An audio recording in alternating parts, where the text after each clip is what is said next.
Gil Martin here, and welcome everybody to today's episode of the Daily Packers Post, where we bring you in-depth videos about your Green Bay Packers. We have new videos every day, Monday through Friday, so hit the like button and subscribe so you never miss an episode. And check out our website at thepackerspost.com for in-depth articles on your Green Bay Packers. Today, we're going to take a look at Josh Jacobs, the Green Bay Packers star running back, kind of off to a little bit of a slower start this year than last, and yet it doesn't seem that anybody is overly concerned, and we'll tell you why. Jacobs really had a great year last year for the Packers, signing as a free agent prior to the 2024 season. His best season in the NFL came in 2022 when he was with the Raiders, led the NFL with 1,653 rushing yards that year. Kind of had an off year in 2023 and then signs with the Packers as a big free agent. And the thing about Jacobs, he gave the Packers a workhorse back, something that the team hadn't had in many years. He actually carried the ball 301 times in 2024. That is the sixth highest single season total in Packers franchise history, and the first running back to carry the ball 300 times or more in a season since Ryan Grant did it in 2008, so 16 years ago. And Jacobs did gain 1,329 yards on the ground. That's the fifth highest single season total in Packers history, and he became the first Packers running back since Amon Green back in 2003 to gain more than 1,300 yards in a season. He also ran for 15 touchdowns last year.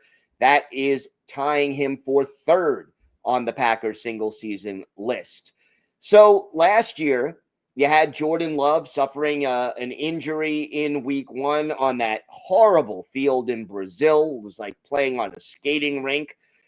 And Jacobs ended up becoming the focal point of the Green Bay offense.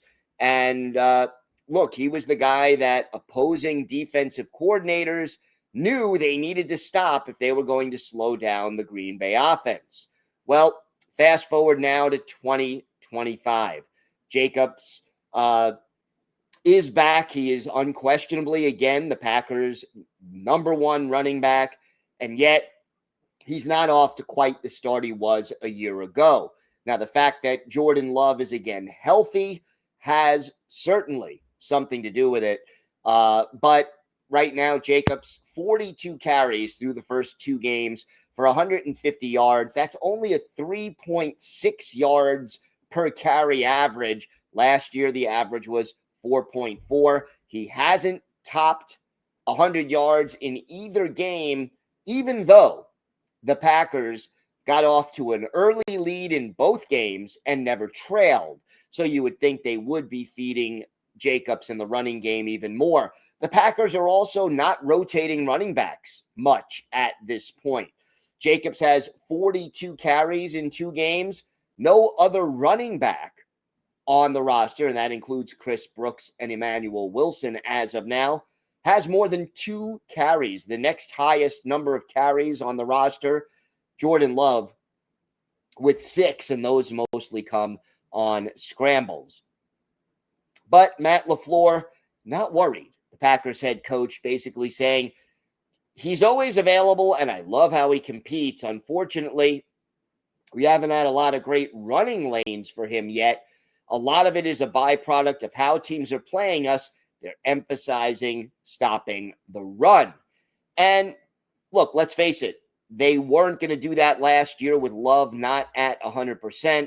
So that's one factor. And then the other thing is that by keying on Josh Jacobs and the Green Bay running game, you're opening things up for Love and the passing game. Now, on the plus side, Jacobs has scored a touchdown in each of the first 2 games. He now has a 10-game consecutive scoring streak during the regular season. Going back to last year, that is a new Packers franchise record. And look, there are reasons for the slow start. We talked about defenses gearing up to stop the run.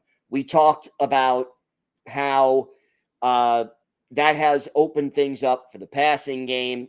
Definitely a factor. The other thing is this: the offensive line, especially in week 2, banged up. Out of the lineup entirely against the Washington Commanders on Thursday of last week. Aaron Banks, the starting left guard, and starting right tackle Zach Tom. Well, coincidentally, those two guys are among your higher rated run blockers on the offensive line. Green Bay managed to get by and still be very productive offensively without those two. Credit given to Jordan Morgan and to Anthony Belton and Darian Kennard for filling in and doing a good job, especially in pass pro, but the holes just haven't been there. How much have the holes not been there? According to Pro Football Focus, out of the 150 yards that Josh Jacobs has gained in the first 2 games this season, 127 of them have come after first contact with a defender. So essentially, Josh Jacobs is picking up yardage for the most part on his own. And that's impressive, but also frustrating. Again, Matt LaFleur, he's done a heck of a job getting yards after contact. He's tough and durable, and he's a guy you always want to give him an opportunity when you get inside that 10-yard line, where it can get really muddy and difficult because those safeties are so close to the action. But he's able to find a way to get into the end zone. So, look, I am not worried at this point about Josh Jacobs. It's something I'm going to keep an eye on, but I don't think he's really slowing down. The Packers will keep giving him the football. He's going to get the vast majority of the carries, and he's going to get his yards. The blocking hopefully improves, especially when Banks and Tom return to the lineup. And when defenses start emphasizing stopping Jordan Love and the passing game, which will happen if they have continued success, that in turn will open things up for the running game and Josh Jacobs. So no need to worry at this point.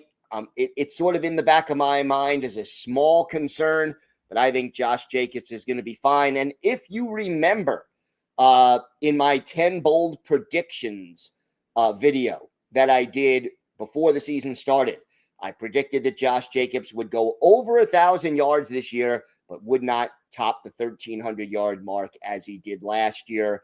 And so far, it looks like that is an accurate prediction. But again, a lot of football left, 15 games left for the Green Bay Packers. So we'll keep an eye on it and check it out. Don't forget to check out our website at thepackerspost.com, where we have in-depth articles on the Packers Monday through Saturday, including a great history article every Saturday. Here on YouTube, hit the like button and subscribe so you never miss an episode again. New episodes of the Daily Packers Post Monday through Friday. I'm Gil Martin. Thank you so much for watching. Have a great day, everybody, and go Pack Go.